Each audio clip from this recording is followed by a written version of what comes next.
Dr. Elena Vasquez had seen her share of academic politics during 15 years in xenobiology, but she'd never encountered a prejudice so precisely choreographed it looked like interpretive dance. The orientation session for Meridian University's groundbreaking interspecies integration program was taking place in the Grand Assembly Hall, where 300 beings from across the galaxy were learning to share space in the name of educational progress. The seating arrangement told a story more eloquent than any discrimination lawsuit. Humans clustered together with the comfortable familiarity of shared atmospheric preferences, crystalline beings formed their own geometric patterns that probably had mathematical significance, and various other species created informal groupings based on environmental needs and cultural comfort zones. But in the center of it all, like the eye of a social hurricane, sat a single figure surrounded by empty chairs arranged in a perfect circle of deliberate isolation. Fascinating social dynamics, Elena muttered to herself, pulling out her data pad to take notes on what was essentially prejudice performed as ballet.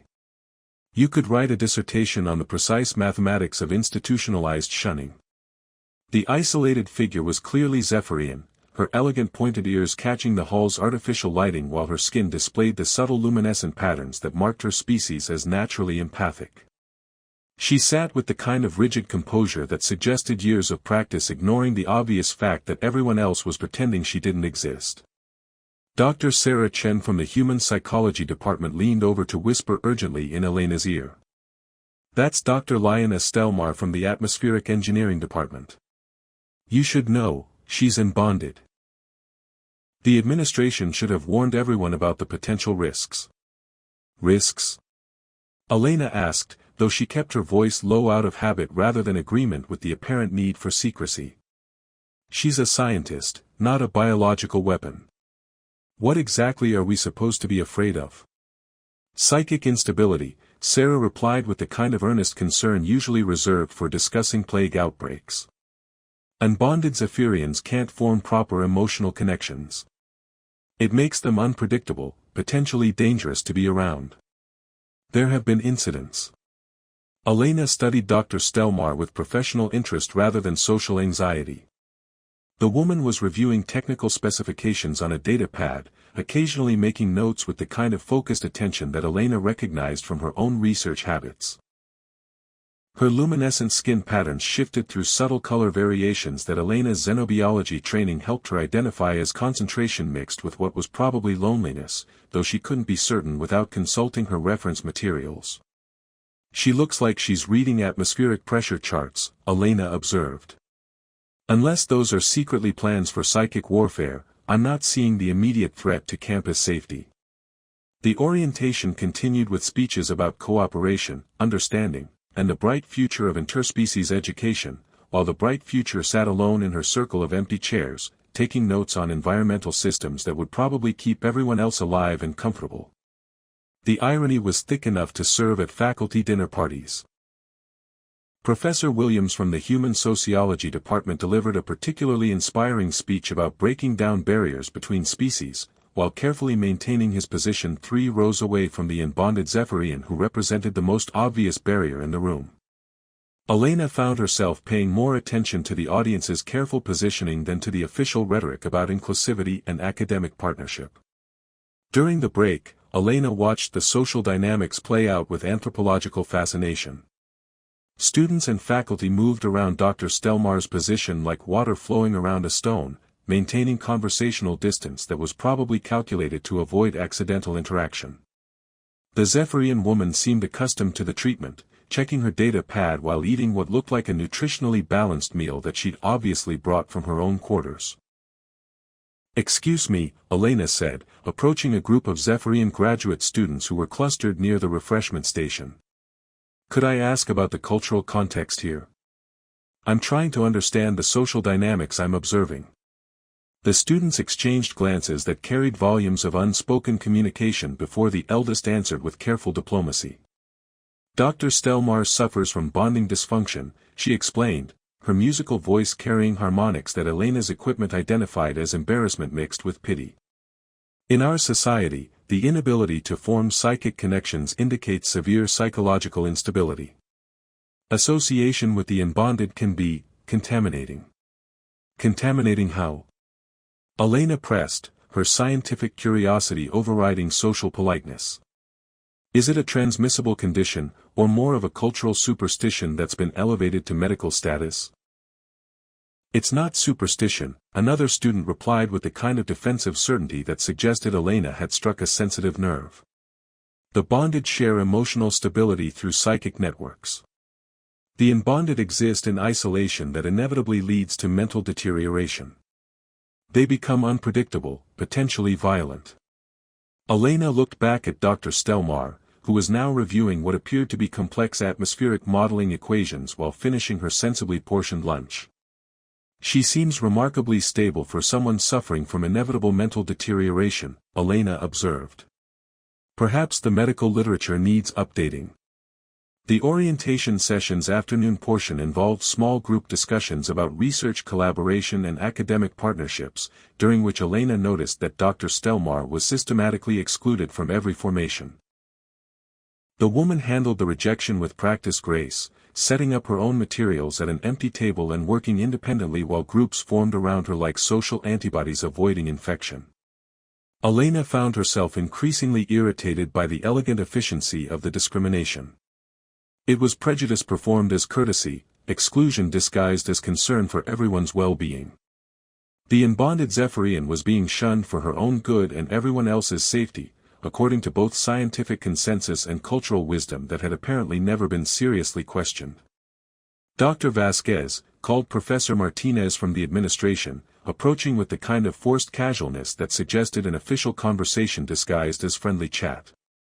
How are you finding the integration program so far? Fascinating, Elena replied with complete honesty. I'm getting an excellent education in the sociology of institutionalized prejudice. The precision with which everyone is avoiding Dr. Stel'mar is actually quite impressive from an organizational behavior perspective. Professor Martinez's smile tightened slightly. We should discuss the unique challenges of working with unbonded individuals. There are safety protocols that need to be observed, both for your protection and for the stability of the program. Safety protocols, Elena repeated thoughtfully, watching Dr. Stel'mar successfully complete atmospheric calculations that were probably keeping the entire facility's life support systems functioning optimally. Are these based on documented incidents, statistical analysis, or general anxiety about things we don't understand? There have been studies, Professor Martinez said with the kind of vague authority that suggested the studies might not have been particularly rigorous. The consensus among experts is that caution is advisable when dealing with psychically unstable individuals. Elena nodded politely while making mental notes about the difference between scientific caution and social cowardice. Her xenobiology training had taught her that most fears about alien behavior were rooted in incomplete understanding rather than actual danger, but apparently that lesson hadn't made it into the university's official policies. As the orientation session concluded, Elena watched 300 beings file out of the assembly hall while carefully maintaining their respectful distance from the woman whose research probably made their comfortable coexistence possible. Dr. Stel'mar packed her materials with the efficient movements of someone accustomed to being ignored, her luminescent skin pattern cycling through what Elena was beginning to recognize as resignation mixed with determination. Well, Elena said to herself, shouldering her equipment bag and making a mental note to research Zephyrian psychology more thoroughly, tomorrow's atmospheric sciences lecture should be interesting. I wonder how many people will actually show up, given that the expert in atmospheric sciences appears to be socially radioactive. The morning of Dr. Stel'mar's guest lecture on atmospheric symbiosis in multi-species environments proved that academic curiosity could triumph over social prejudice, assuming you define triumph as showing up to learn from someone you're afraid to sit near. The auditorium was packed with researchers eager to hear cutting-edge atmospheric science, all carefully arranged in seating patterns that maintained what Elena was beginning to think of as the sacred circle of avoidance. Elena arrived 15 minutes early with her coffee, data pad, and a growing sense of irritation at the universe's capacity for elegant hypocrisy.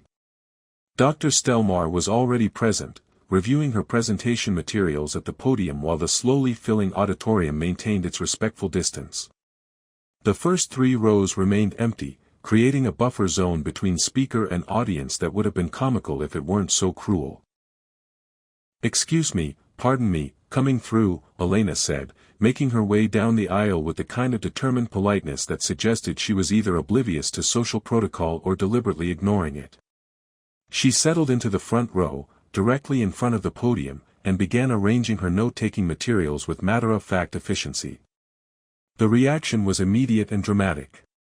Conversations paused, heads turned, and Elena could practically feel the collective intake of breath as 300 beings processed the sight of a human voluntarily entering the exclusion zone. Dr. Stel'mar looked up from her presentation materials with an expression of startled confusion, her luminescent skin patterns shifting through colors that Elena's reference guide identified as surprise mixed with cautious bewilderment. "Good morning, Dr. Stel'mar," Elena said cheerfully, activating her recording equipment and settling back in her chair. "I'm looking forward to your lecture. Your papers on psychic resonance fields and atmospheric composition were fascinating. I've been wondering about the practical applications for terraforming projects." "You've read my papers?" Dr. Stel'mar asked, her musical voice carrying harmonics that suggested she wasn't accustomed to professional recognition from humans. "Of course," Elena replied as if this were the most obvious thing in the universe. "Your work on gaseous symbiosis is revolutionary." "I'm Elena Vasquez, by the way, xenobiology department. I specialize in interspecies communication patterns, so your research on atmospheric psychology is directly relevant to my own work." Around them, the auditorium continued filling with beings who were clearly torn between scientific curiosity and social anxiety. Elena noticed several colleagues shooting concerned glances in her direction, their expressions mixing professional worry with the kind of personal concern usually reserved for watching friends make spectacularly bad life choices. Dr. Stel'mar's presentation was brilliant, covering atmospheric engineering concepts that revolutionized Elena's understanding of how different species could share environments without compromising their biological needs. The Zephyrian woman's expertise was obvious, her research methodology was impeccable, and her solutions to terraforming challenges were genuinely innovative. It was also clear that her isolated status meant most of her colleagues had never bothered to engage with work that could transform interspecies cooperation. "The key insight," Dr. Stel'mar explained, her luminescent patterns brightening with enthusiasm as she discussed her research, "is that atmospheric composition affects psychic resonance in ways we're only beginning to understand. Different species require not just specific gaseous mixtures for breathing, but also particular electromagnetic frequencies for optimal neural function." Elena found herself taking extensive notes while asking questions that demonstrated both genuine understanding and professional respect. Her engagement seemed to energize Dr. Stel'mar, who began expanding on concepts with the kind of passionate expertise that made Elena remember why she'd chosen scientific research in the first place. "Your symbiosis model," Elena said during the question period, "suggests that atmospheric engineering could be used to enhance rather than simply accommodate different species' needs. Has anyone tested whether optimized gaseous mixtures could actually improve interspecies communication?" "That's exactly what I've been hoping to investigate," Dr. Stel'mar replied, her skin patterns shifting to what Elena was learning to recognize as excited anticipation. "But such research would require collaboration between atmospheric scientists and xenobiologists, and..." She gestured vaguely toward the carefully maintained distance between herself and the audience. "And you haven't found anyone willing to work with an unbonded researcher," Elena finished, understanding the professional isolation that accompanied the social shunning. "That seems like a waste of potentially groundbreaking research opportunities." After the lecture, Elena lingered to discuss technical details while the rest of the audience filed out with the kind of hurried politeness that suggested they'd enjoyed the content but didn't want to risk extended exposure to its presenter. Dr. Stel'mar packed her materials with practiced efficiency, though Elena noticed her movements had more energy than they'd shown during the orientation session. "Dr. Vasquez, Dr. Stel'mar said hesitantly, "I should mention that association with unbonded individuals can affect one's own professional relationships. I wouldn't want your kindness to damage your career prospects." "My career prospects are based on the quality of my research, not the social acceptability of my collaborators," Elena replied firmly. Besides, I'm more interested in advancing xenobiological understanding than in maintaining the comfort levels of people who let prejudice interfere with scientific inquiry. Their conversation was interrupted by the approach of Dr. Chen from the psychology department, whose expression mixed personal concern with professional obligation. "Elena, could I speak with you privately? There are some things you should know about the risks of working with unbonded Zephyrians." "Such as?" Elena asked, though she made no move to step away from Dr. Stel'mar. "Psychic instability can be contagious, Dr. Chen explained with the kind of earnest certainty that suggested she genuinely believed she was being helpful. "Prolonged exposure to unbonded individuals has been known to affect the emotional regulation of other species. There have been documented cases of humans developing anxiety disorders after extended contact."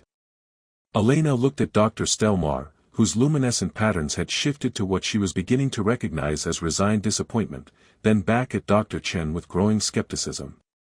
These documented cases, were they controlled studies, or anecdotal reports that might have alternative explanations? "The research is quite clear," Dr. Chen insisted, though her tone suggested she hadn't actually examined the research methodology very closely. "The safest approach is to maintain professional distance. You can appreciate Dr. Stel'mar's work without risking personal contamination." "Personal contamination," Elena repeated thoughtfully. "You mean developing emotional instability through exposure to someone who is supposedly emotionally unstable, despite the fact that she just delivered a perfectly coherent technical presentation that demonstrated exceptional mental clarity and professional competence." Dr. Chen's expression shifted uncomfortably. "It's not about current behavior, it's about the progressive nature of the condition. Unbonded Zephyrians inevitably deteriorate over time." Elena glanced at Dr. Stel'mar, who appeared to be listening to this discussion of her inevitable mental deterioration with the kind of calm acceptance that suggested she'd heard similar conversations many times before. The Zephyrian woman's skin patterns had settled into neutral tones that Elena was learning to associate with practiced emotional suppression. "Well," Elena said finally, gathering her materials and turning to Dr. Stel'mar with deliberate friendliness, "Would you like to grab coffee and discuss potential collaboration opportunities? I have some ideas about how your atmospheric research might integrate with xenobiological communication studies." Dr. Stel'mar's luminescent patterns flared with what Elena was quite certain was surprised gratitude. "You're not concerned about the risks?" "The only risk I'm concerned about," Elena replied, "is missing the opportunity to work with someone whose research could revolutionize how different species coexist. Everything else sounds like poorly researched anxiety disguised as medical concern." As they left the auditorium together, Elena could feel the weight of concerned stares and worried conversations that would probably follow her for weeks. But she'd also seen the brief transformation in Dr. Stel'mar's demeanor when treated as a colleague rather than a medical hazard, and that seemed far more scientifically interesting than the social comfort of maintaining prejudices that had never been properly tested. 3 weeks into their research collaboration, Elena had learned several important things. Zephyrian coffee preferences involved electromagnetic frequencies rather than caffeine. Dr. Stel'mar's luminescent patterns were actually more complex than her xenobiology textbook suggested, and the university's concerns about psychic contamination were apparently based on research methodology that wouldn't pass a graduate-level statistics course. The correlation between exposure to unbonded individuals and anxiety disorders, Elena said, reviewing the studies that had been cited to support the university's safety protocols, seems to ignore several obvious confounding variables. Like the fact that people who work with stigmatized individuals might develop anxiety about social consequences rather than psychic instability. Dr. Stel'mar looked up from the atmospheric readings she was calibrating, her skin patterns shifting through what Elena had learned to identify as amused skepticism. "You're suggesting that fear of association with me might be more psychologically damaging than actual association with me?" "I'm suggesting that most of the documented psychic contamination might actually be social anxiety about career damage," Elena replied, highlighting particularly questionable statistical analyses. "Which would make the safety protocols a self-fulfilling prophecy that creates the problems they're supposedly preventing." Their research partnership had proved remarkably productive, combining Elena's expertise in interspecies biology with Dr. Stel'mar's atmospheric engineering knowledge to develop theoretical frameworks that neither could have achieved alone. They discovered that psychic resonance fields weren't just affected by atmospheric composition, they could be artificially generated through specific gaseous mixtures, opening possibilities for helping unbonded Zephyrians achieve emotional stability without requiring biological connections to other beings.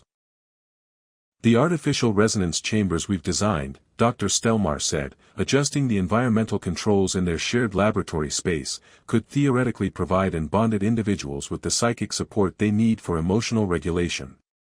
It would be like creating technological substitutes for biological bonding, which would revolutionize treatment for what both our species have considered an incurable condition, Elena added, watching the readouts from their prototype resonance generator.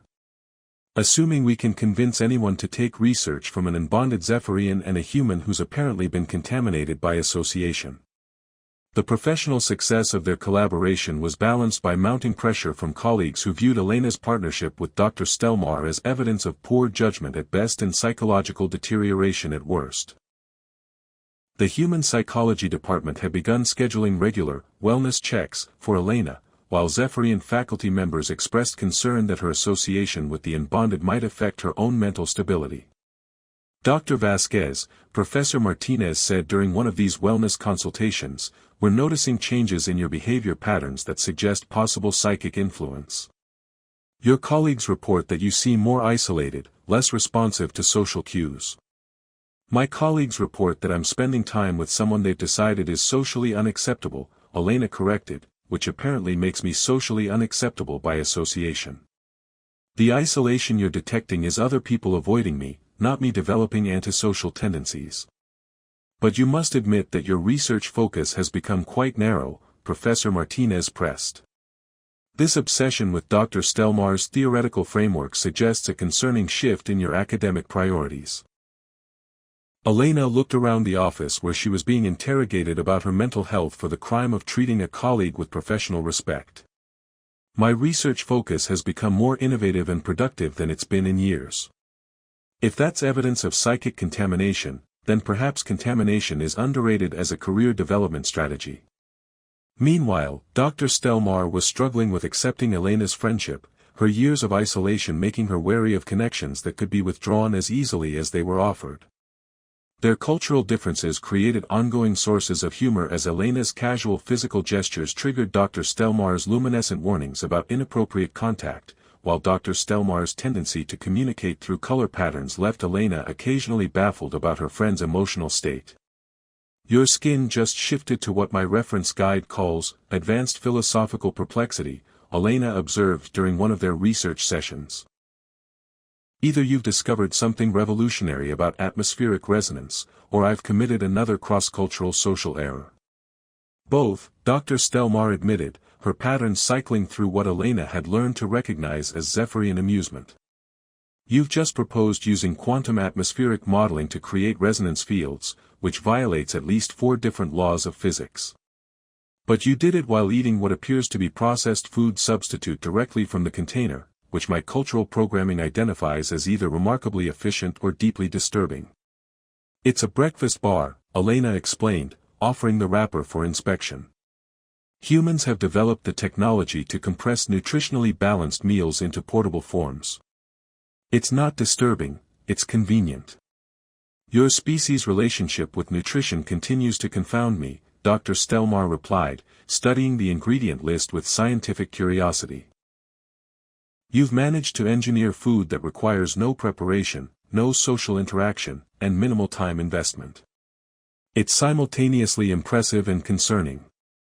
Their research progressed despite institutional pressure, leading to breakthrough discoveries about the relationship between atmospheric composition and psychic well-being that could benefit not just unbonded Zephyrians but any individual struggling with emotional regulation challenges. The artificial resonance technology they developed showed potential applications for treating various forms of social isolation and psychological instability across multiple species. "The test results are remarkable," Elena said, reviewing data from their prototype resonance chamber. Subjects exposed to optimized atmospheric resonance fields show improved emotional stability, enhanced cognitive function, and better social integration scores. We've essentially created technological therapy for psychological isolation. Lyanna Stel'mar's luminescent patterns brightened with excitement that was impossible to misinterpret. The implications extend beyond individual treatment. These fields could be implemented in mixed-species environments to enhance communication and cooperation between different biological systems. Their success attracted attention from research institutions across the galaxy, though the source of the breakthrough, collaboration between a human xenobiologist and an unstable Zephyrian, remained controversial. Several major universities expressed interest in their technology while simultaneously questioning the wisdom of supporting research conducted by individuals whose judgment was considered potentially compromised. "It's fascinating," Elena said, reading correspondence from institutions that wanted to license their technology while avoiding association with its creators.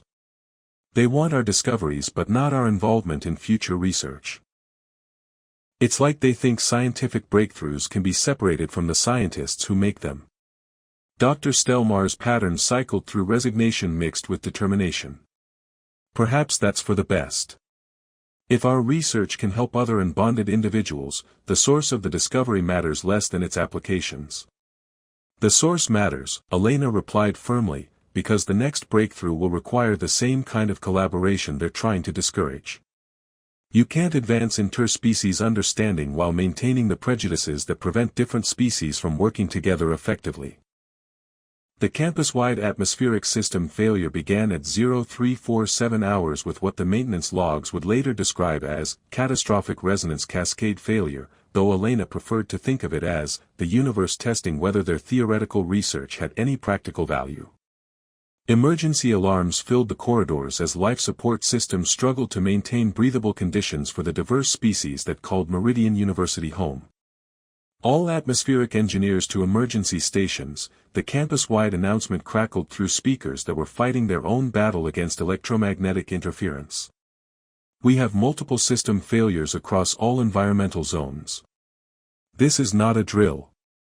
Elena found Dr. Stel'mar already in their laboratory, her luminescent patterns cycling rapidly through colors that indicated intense concentration mixed with professional excitement.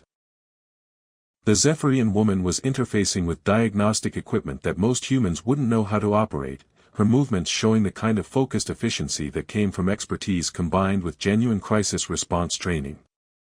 "The cascade failure is creating psychic interference across all frequency ranges," Dr. Stel'mar explained, her attention divided between multiple monitoring systems. "The emergency emotional responses from 300 beings are creating feedback loops that are actually making the atmospheric problems worse." Elena understood immediately. The campus housed dozens of species with different psychic resonance patterns, and their collective panic was interfering with the systems designed to maintain their environmental needs. It was a crisis that required someone who could work independently of the psychic chaos, someone whose unbonded status made them immune to the emotional interference that was hampering other emergency responders. "What do you need?" Elena asked, already reaching for emergency communication equipment that would let them coordinate with multiple response teams simultaneously. "I need to access the central atmospheric controls without being affected by the psychic feedback," Dr. Stel'mar replied, her patterns brightening as she realized the implications. "And I need someone who understands multi-species biology to help me prioritize which environmental needs are most critical." The next 6 hours showcased the partnership they developed over weeks of research collaboration, now applied to a crisis that threatened not just individual lives but the entire integration program.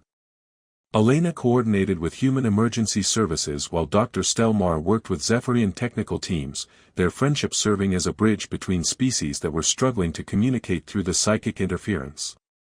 "The artificial resonance technology we developed," Elena said, reviewing emergency protocols while Dr. Stel'mar implemented atmospheric adjustments in real time.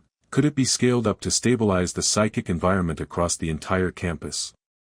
Theoretically, Dr. Stel'mar agreed, her fingers flying over control interfaces with the kind of precision that suggested she'd been preparing for exactly this situation her entire career.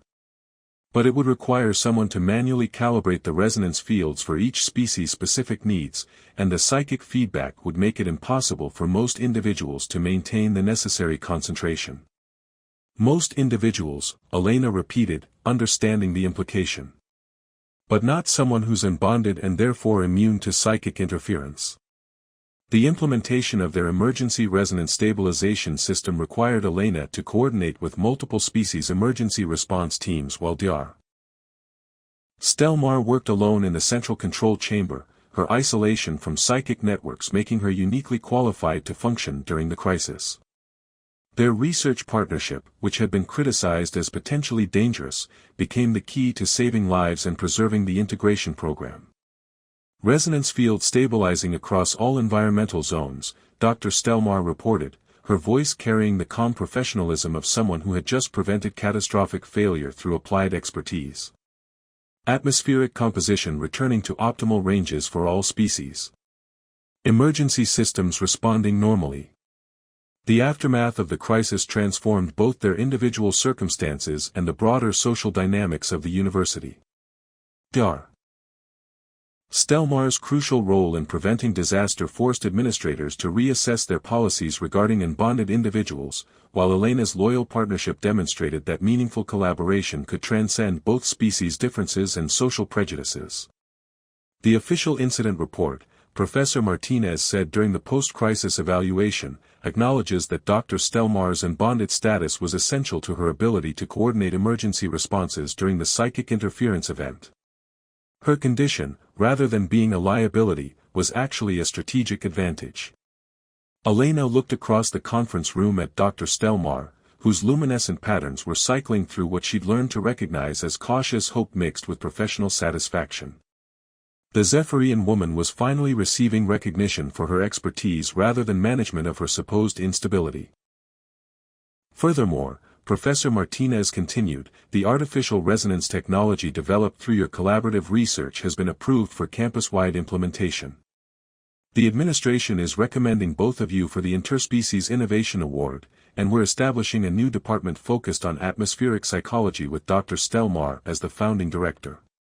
The personal resolution came when Dr. Stel'mar accepted that her unbonded status didn't disqualify her from meaningful professional relationships and personal friendships.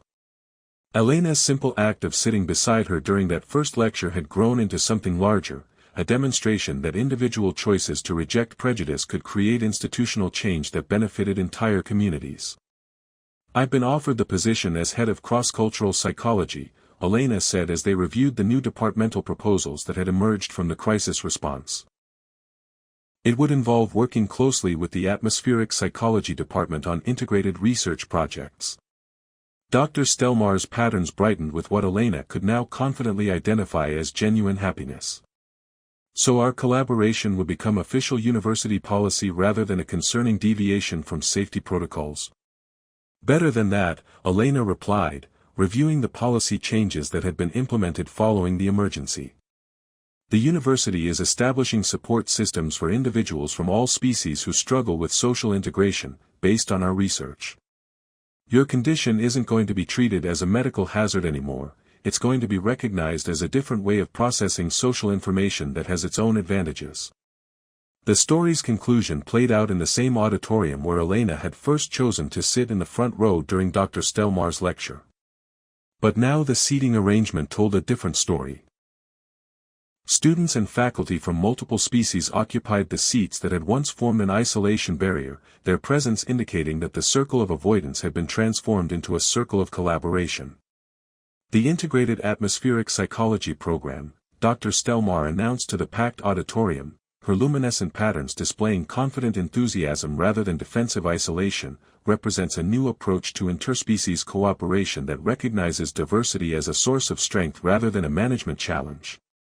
Elena watched from her familiar seat in the front row, now surrounded by colleagues who had learned that supporting individuals meant creating environments where different approaches to social interaction could coexist productively. The empty circle that had once surrounded Dr. Stel'mar had been filled with people who valued her contributions, while Elena's simple act of defiance had evolved into institutional policies that benefited everyone.